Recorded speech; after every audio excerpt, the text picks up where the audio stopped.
Kameraनि सिगां थांनांगौ थायो।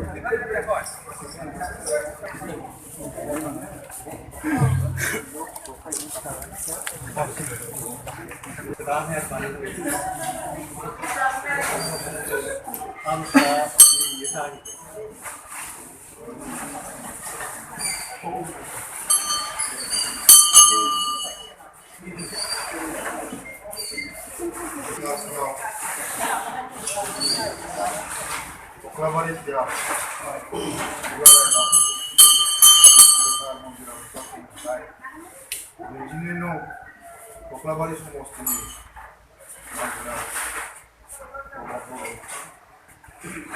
नोंथांनिसिम जोंनि सिबिनाय खुलुमनाय थाबाय।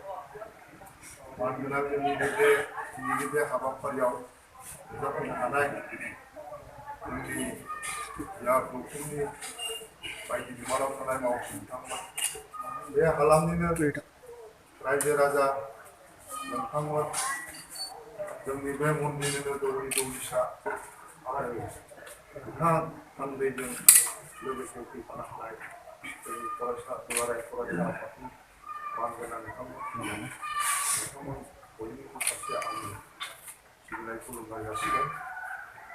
दिनै बिथाङा आफा सोरजिगिरि बोराइ बाथौनि बे गोथार थानसालियाव गावनि जि फैगौ बिसायख'थि, बे बिसायख'थियाव जाहाथे मोजाङै मोजां देरहासारलाङो आरो देरहासारलांनानै जोंनि हालामनिनो, जोंनि बिटिआर हालामनिनो जाहाथे मोजां हाबा मावफुंलांनो हायो, बे थांखि नोजोरजों बिथाङा दिनै जोंनि गेजेराव बे थानसालियाव आफा सोरजिगिरि बोराइ बाथौखौ सिबिनो थाखाय फैदों।